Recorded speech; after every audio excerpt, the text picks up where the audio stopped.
El Señor les bendiga, qué bueno que estamos aquí. En lo que otros andan de vacaciones y otros en el centro comercial.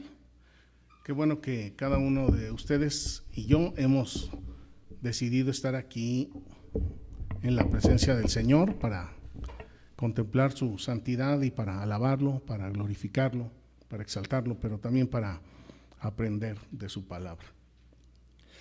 Vamos a orar. Padre, en este momento venimos a tu presencia y, Señor, reconocemos que tú eres nuestra única y verdadera esperanza. Teniéndote a ti, lo tenemos todo. Teniéndote a ti, no nos hace falta nada. Y pase lo que pase en nuestras vidas, tú eres nuestra esperanza, nuestra confianza está puesta en ti. Y cada día, Señor, a ti te alabaremos, te bendeciremos. Solamente a ti, Señor, te obedeceremos a cada día de nuestra existencia. Padre, te ruego que esta palabra dé fruto en el corazón de cada uno de los que la escuchamos, que transforme nuestras vidas a la estatura del varón perfecto. Gracias te damos en Cristo nuestro Señor. Amén. Normalmente cuando hablamos del Señor Jesús, siempre tenemos que pensar, recordar en la cruz, en la forma en que Él murió por cada uno de nosotros. De igual manera, cuando hablamos de Adán y Eva, es algo normal, natural que pensemos en el jardín del Edén. Y de forma muy similar, así como aquí el apóstol Pablo nos muestra que cada uno de nosotros, cuando hemos creído en Cristo, hemos muerto al pecado, que el pecado que habitaba en nosotros ha sido clavado en la cruz por medio de nuestro Señor Jesucristo. De igual manera, como cada uno de nosotros tenemos que recurrir al Calvario, de manera muy similar, también cada uno de nosotros pasamos por nuestro tiempo de el Edén. Y recordamos que cuando Adán y Eva fueron formados en inocencia, en pureza y en santidad. Y ellos, desde su posición de santidad, eligieron desobedecer a Dios. Cuando más adelante venimos a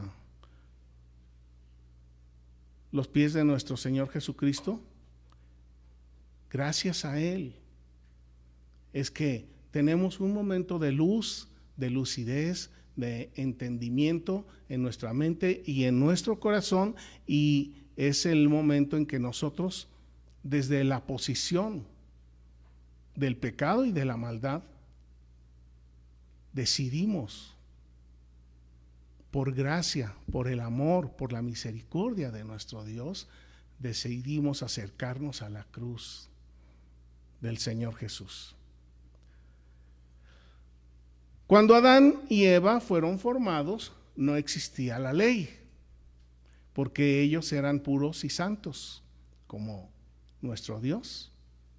No había necesidad de que se les dijera: no mates, no adulteres, no hurtes, no mientas y no codicies, porque ni Adán ni Eva hacían esto, ni siquiera sabían qué era hacerlo.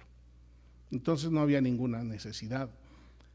En cuanto ellos cometieron esa mala decisión para ellos mismos y para la humanidad, entonces vino la necesidad de la ley.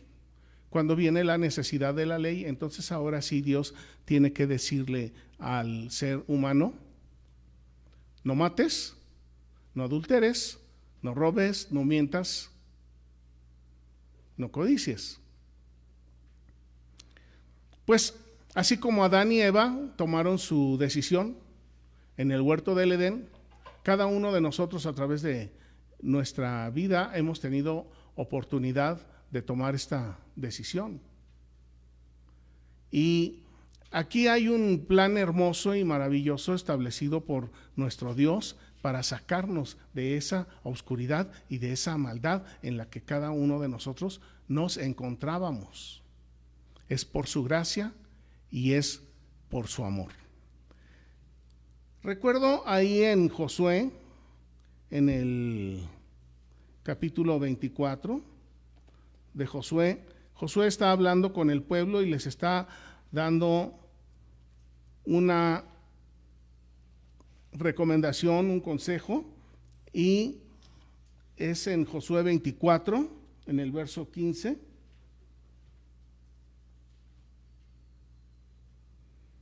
Este es un pasaje ampliamente conocido. Y dice, pero si lo estoy leyendo en versión NTV. Pero si te niegas a servir al Señor, elige hoy mismo a quién servirás. ¿Acaso optarás por los dioses que tus antepasados sirvieron del otro lado del Éufrates? ¿O preferirás a los dioses de los amorreos en cuya tierra ahora vives? Pero en cuanto a mí y a mi familia, nosotros serviremos al Señor. Y el pueblo respondió y dijo, nosotros jamás abandonaríamos al Señor ni serviríamos a otros dioses.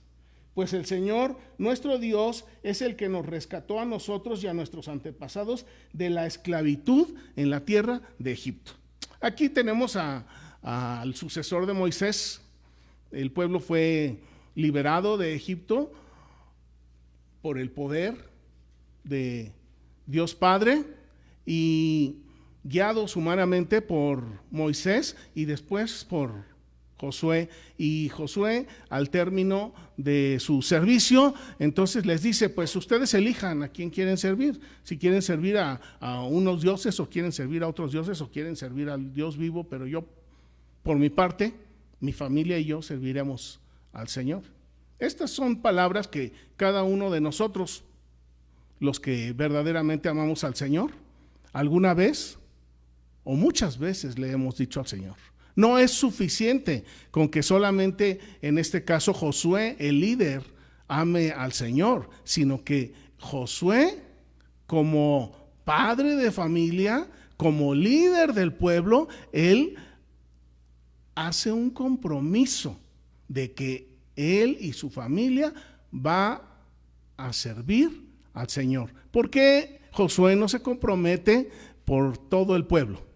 Porque él no tenía ni el control ni el dominio sobre toda la gente. Él tenía el control y el dominio sobre su familia. Cada uno de nosotros tenemos el control y el gobierno de nuestra familia, por decirlo de alguna manera, porque cuando los hijos crecen, cada uno de ellos camina como mejor le parece y cada uno de ellos camina de acuerdo a lo poco o lo mucho que lograron entender, comprender cuando eran pequeños y eran educados por sus padres o por nosotros que somos sus padres. Pero el destino de una familia está dirigida por el líder, por el responsable, por el papá, por la mamá y muchas veces los hijos del ejemplo que nosotros damos es de donde ellos se nutren. Pues nosotros podemos decirles, ama a Dios, pero ellos ven que en mis actos no amo a Dios, entonces ellos aprenden ¿qué? Ellos aprenden exactamente lo que ven, no lo que se les dice. Pues bien, estamos hablando acerca de defender la esperanza que nosotros tenemos en Cristo y el día de hoy vamos a hablar acerca de que el Señor Jesús en la cruz lo que hizo fue destruir nuestra inclinación al pecado.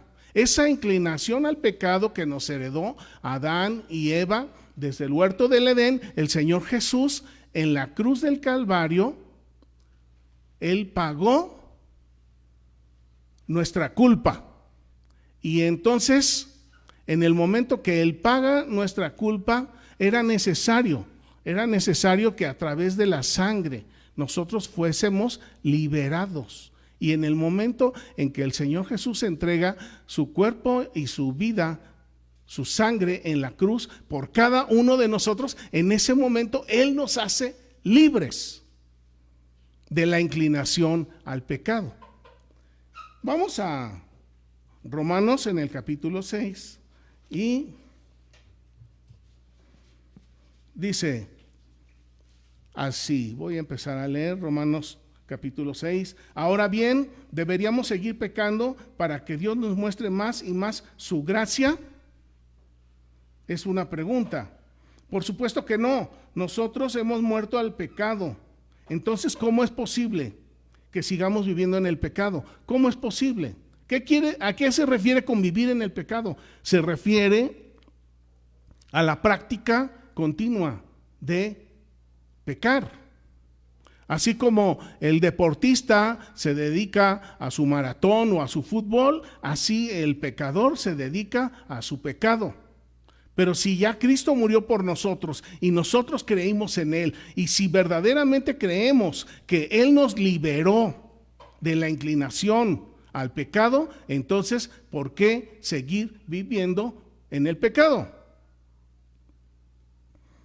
Verso 3 dice, ¿o acaso olvidaron que cuando fuimos unidos a Cristo en el bautismo nos unimos a Él en su muerte? Pues hemos muerto y fuimos sepultados con Cristo mediante el bautismo.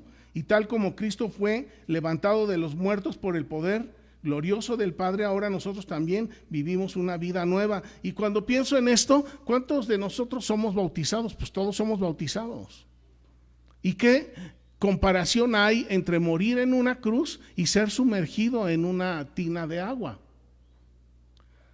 La verdad, no hay comparación razonable, porque el morir en una cruz, el ser clavado, el ser azotado, el derramarse la sangre del Señor Jesús, en nada, absolutamente en nada se parece a que nosotros fuimos sumergidos en una tina de agua, y en el momento en que somos sumergidos se presenta el simbolismo de que morimos, y en el momento en que somos levantados se presenta el simbolismo de nuestro Señor Jesucristo, de que así como Él fue resucitado, nosotros así seremos resucitados.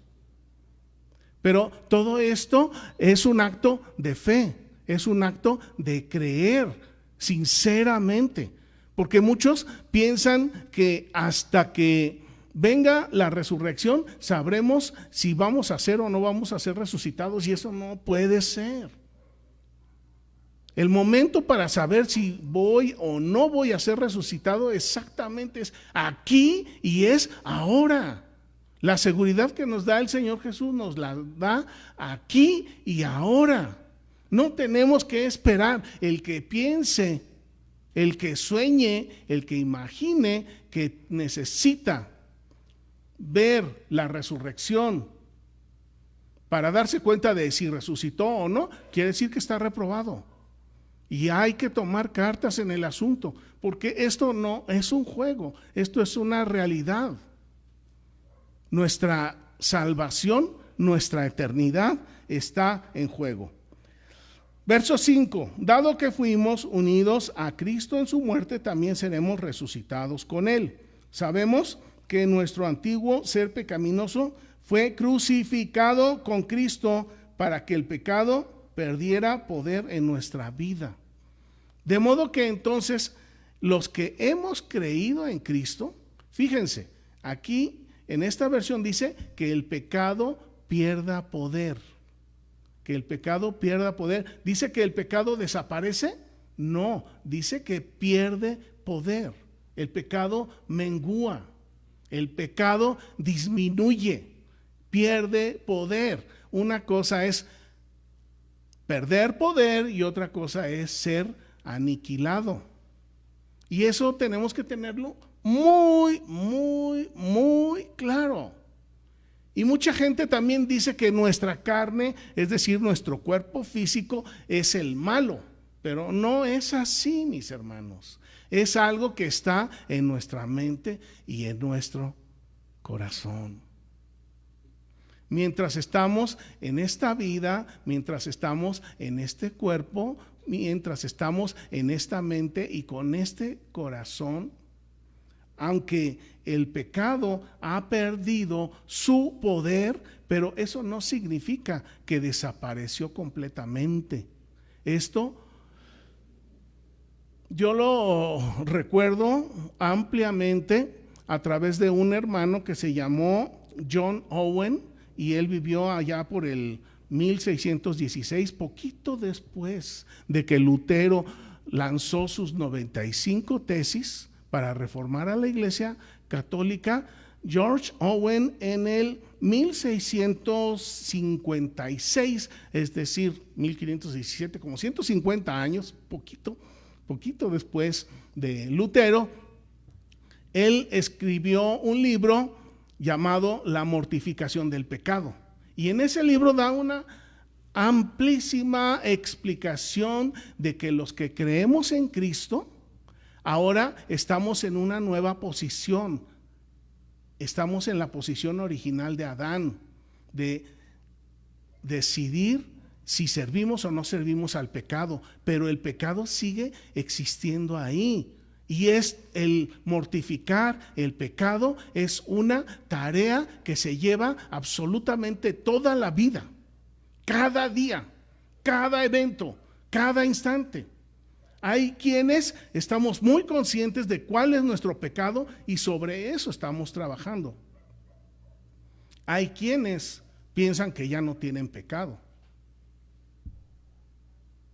Y es gente que de alguna forma ha caído en un estado de soberbia, de decir, pues ya como Cristo me salvó, pues yo ya estoy puro y santo y ya no hago nada malo. Pero las cosas no son así, mis hermanos. La mente es el mayor campo de batalla que hay sobre el universo. Cada uno de nosotros estamos en esa lucha, en ese trabajo y en esa tarea de mortificar el pecado a cada día. Puede ser un pecado exterior o puede ser un pecado interior en el corazón, pero todos absolutamente, hasta las hermanas más ancianitas, también ellas han dicho, entre más anciana me hago, me doy cuenta de que más maldad hay en mí y necesito la ayuda del Señor.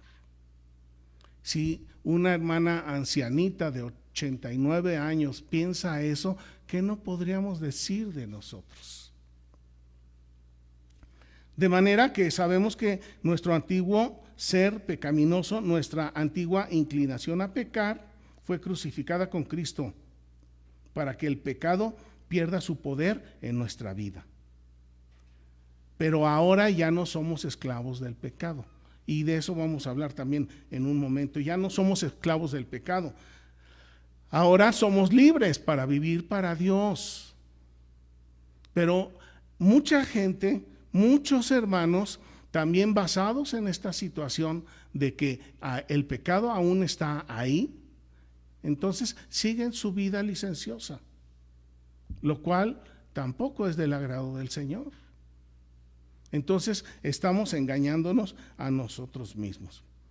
Verso 7 dice, pues cuando morimos con Cristo fuimos liberados del poder del pecado. Dice que el pecado no va a existir, no, ahí está el pecado, pero el poder del pecado disminuye en nuestras vidas. Y dado que morimos con Cristo, sabemos que también viviremos con Él. Estamos seguros de eso porque Cristo fue levantado de los muertos y nunca más volverá a morir. Sabemos que Cristo resucitó. Y sabemos que cuando fuimos bautizados, fuimos levantados del agua, porque no nos quedamos ahí ahogados en la tina del agua, no nos dejaron ahí ahogados. Y esa es una promesa para todos los que creemos que en Cristo, que así como Él ya fue resucitado y así como nosotros fuimos levantados de el agua bautismal, de igual forma así cuando el Señor venga nos resucitará. Esa es nuestra esperanza, esa es nuestra confianza y nadie nos la puede quitar si nosotros nos mantenemos firmes en la libertad a la cual nos ha llamado el Señor. Dice aquí en el verso 10, cuando Él murió una sola vez a fin de quebrar el poder del pecado, pero ahora que Él vive, Él vive para la gloria de Dios. El Señor Jesús vive para la gloria de Dios. ¿Se acuerdan de Romanos 1:17? Que hay que dar gloria a Dios, hay que dar gracias a Dios, y que en nuestra mente el primer lugar lo ha de tener la palabra del Señor. Esto es lo que está diciendo aquí. A mí me sorprende mucho cada vez que me pongo a pensar en toda la vida que llevó el Señor Jesús, atestada de tentaciones, pero no cedió, pero no cayó. Hay quienes piensan que solamente fue tentado 2, 3, 4 veces, como dice en Mateo 4, y que ya todo lo demás fue miel sobre hojuelas, y no es cierto. A cada día, a cada instante, el Señor estuvo siendo probado, estuvo siendo tentado, siempre acechado por el pecado, por el enemigo, por la maldad, por la iniquidad, por la soberbia, por el egoísmo. Siempre estuvo acechado. Y hasta el último instante Él soportó por rescatarnos a nosotros. ¿Qué no deberíamos de hacer nosotros? Puede ser que tengamos una vida llena de tentaciones. Puede ser que tengamos una vida llena de pruebas. Pero ¿cuál es la tarea? No ceder, no caer, mortificar el pecado que está ahí. Dice aquí en el verso 11, así ustedes están muertos al poder del pecado y vivos para Dios por medio de Cristo Jesús, Señor nuestro. De manera que entonces no permitan que el pecado controle o reine su manera de vivir y no caigan en los deseos pecaminosos. Entonces, quiere decir que cuando nosotros venimos a los pies de Cristo, el pecado pierde poder sobre nosotros, pero el pecado ahí está latente, está acechando como un león rugiente para devorarnos. Ahí está continuamente, todos los días de nuestra existencia, hasta que el Señor nos llama. Muchas veces les he explicado que el pecado se presenta como un pordiosero, se presenta como un mendigo. ¿Y qué es lo que hace el pecado? Nos extiende la mano, así como cuando vamos allá en la calle del centro y encontramos a los que andan mendigando, y extiende la mano y dice, dame tantito, dame tantito, dame tantito, y dame una moneda, dame un poco de atención, dame. Y muchas veces nosotros podemos pasar y no hacer caso, pero llega el día en que le damos la moneda a este pordiosero llamado pecado, le damos la atención que nos está pidiendo, y en el momento en que nosotros le damos la atención, en ese momento salta sobre nosotros y nos destruye.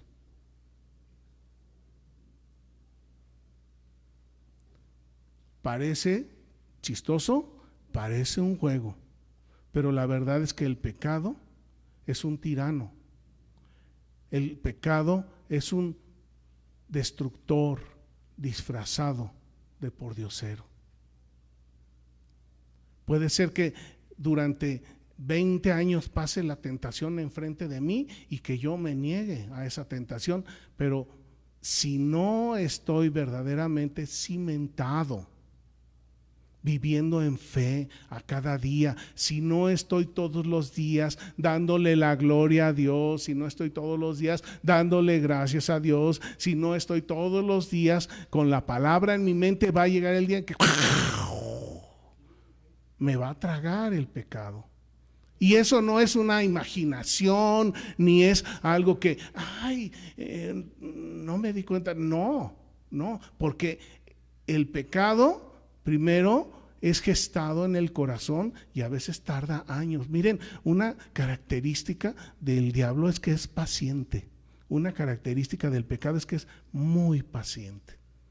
Pero llega el momento, llega el día en que nos encuentra descuidados.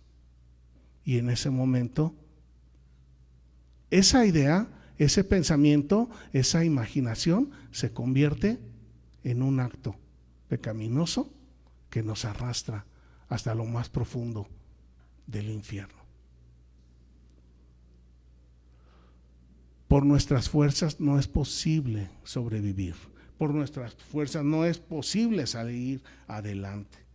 Solamente es a través del poder de nuestro Señor Jesucristo. Miren, deseo explicarles algo antes de que terminemos el día de hoy. ¿Cuál es la diferencia de estar bajo la ley o la diferencia de estar bajo la gracia? Y lo voy a explicar tomando en cuenta 4 características principales. Miren, así como Adán y Eva pecaron, desobedecieron a Dios, y en ese momento inmediatamente surgió la necesidad de una ley, y entonces fueron puestos bajo la ley. Primero estaban bajo la gracia, bajo la pureza y bajo la santidad, pero en el momento en que ellos desobedecen, y entonces Dios los pone bajo la ley, el primer problema que ellos tuvieron que enfrentar, Adán y Eva, fue su incapacidad para cumplir con la ley. Ese es el primer problema. Es decir, que cuando nosotros queremos situarnos bajo la ley, lo primero que enfrentamos es nuestra incapacidad para cumplir esa ley. Eso es lo primero que nos sucede. Después, que sin darnos cuenta, sin saber nosotros, estamos frente a la incapacidad de cumplir esa ley, tenemos que enfrentar la exigencia de una obediencia ciega, total y absoluta a esa ley. Es la segunda característica. La tercera característica es que, como dicen por ahí, ustedes se saben ese refrán que dice que las leyes fueron puestas para infringirse, para romperse. Las reglas fueron puestas para ser rotas. Entonces, esa es la tercera característica. Primera característica, nuestra incapacidad para cumplir esa ley. Segunda característica, la exigencia de una obediencia total y absoluta. La tercera es el castigo.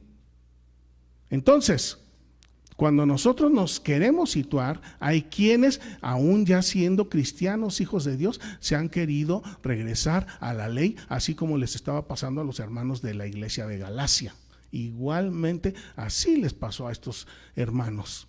Ya vivían bajo la gracia, ya gozaban de la salvación, y ellos querían así como que regresarse. ¿A qué? Número 1, a la incapacidad de cumplir la ley. Número 2, a esa exigencia ciega de una obediencia total y completa y absoluta. Y entonces el castigo.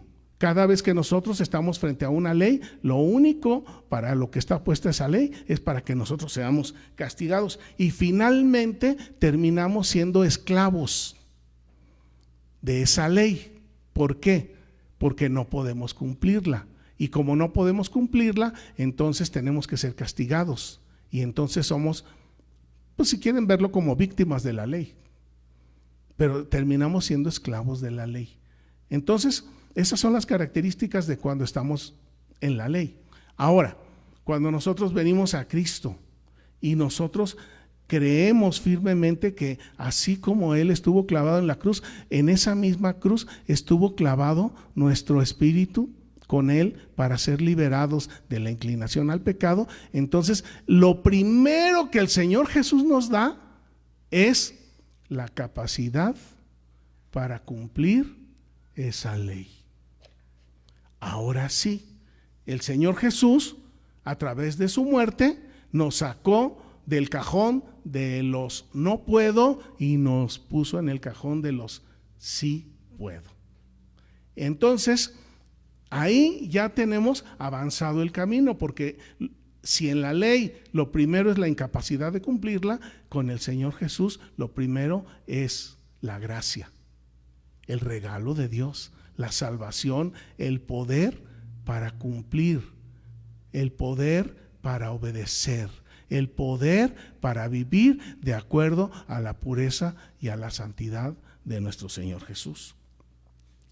Y entonces, si nosotros recibimos la gracia de nuestro Señor Jesucristo y nosotros tenemos la capacidad de obedecer, entonces, ¿qué necesidad de castigo? Ya no hay necesidad de castigo. Esto es estar bajo la gracia. Y como ahora ya no hay necesidad de castigo, entonces ahora somos libres. Somos libres para alabarlo, somos libres para glorificarlo, somos libres para obedecerlo, somos libres para darle la gloria, somos libres para darle gracias, somos libres para poner en nuestra mente en primer lugar sus palabras y no nuestros pensamientos. Somos libres. Así como lo fue Abraham, como lo fue David y como lo fue Pablo, somos libres para creer que Él es el único y verdadero Dios vivo que resucita muertos, y Él es el único y verdadero Dios vivo que crea cosas nuevas de la nada. Qué gran diferencia y qué gran distancia hay entre estas dos maneras de vivir. Nosotros podemos seguir toda la vida queriendo cumplir con la ley, pero la ley solamente la vamos a poder cumplir por medio de nuestro Señor Jesucristo. Y cuando nosotros cumplimos la ley por medio de nuestro Señor Jesucristo, entonces ya no hay necesidad de castigo, ya no hay amenaza de castigo. Y si no hay amenaza de castigo, entonces ahora somos libres. Aún así, todos los días va a haber prueba y todos los días va a haber tentación, hasta el último día de nuestra existencia. Pero el Señor Jesús también así vivió. Y si Él pudo, entonces también nosotros podemos, en Cristo Jesús, Señor nuestro. Padre, gracias te damos, porque a pesar de que Adán y Eva tomaron en el huerto la decisión incorrecta,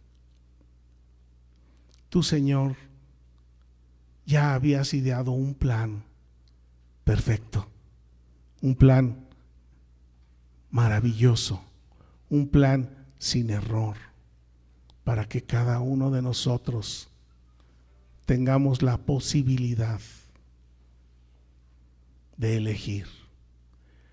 Gracias, Señor Jesús, porque a través de tu Espíritu nos das esos momentos de lucidez que necesitamos en nuestra vida, para darnos cuenta que solamente es por tu gracia salvadora que nosotros ahora somos libres del pecado, que el pecado cada día pierde más fuerza en nuestras vidas.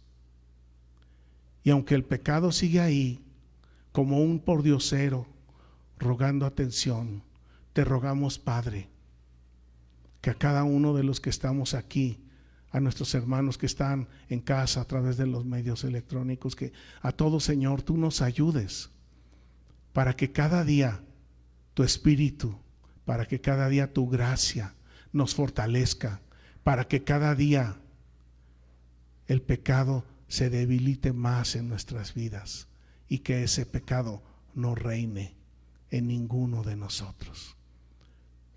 No permita, Señor, que ninguno de nosotros ceda ante la prueba o ante la tentación. No permita, Señor, que ninguno de nosotros caigamos nuevamente en prácticas de pecado.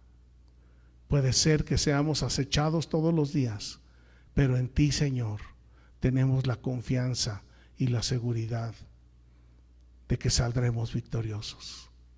Y que así como tú, Señor Jesús, lograste la victoria sobre el pecado, sobre la maldad, sobre la iniquidad, sobre el egoísmo, que de igual manera, Señor, nos ayudes para lograr esa victoria el día que tú, Señor, nos llames a tu presencia. Y que mientras tanto, Señor, nuestras vidas reflejen que tú vives en nosotros. Y que tu gloria, Señor, resplandezca en nosotros y tus palabras en nuestra mente y en nuestros labios. Gracias, Padre, te damos en Cristo nuestro Señor. Amén.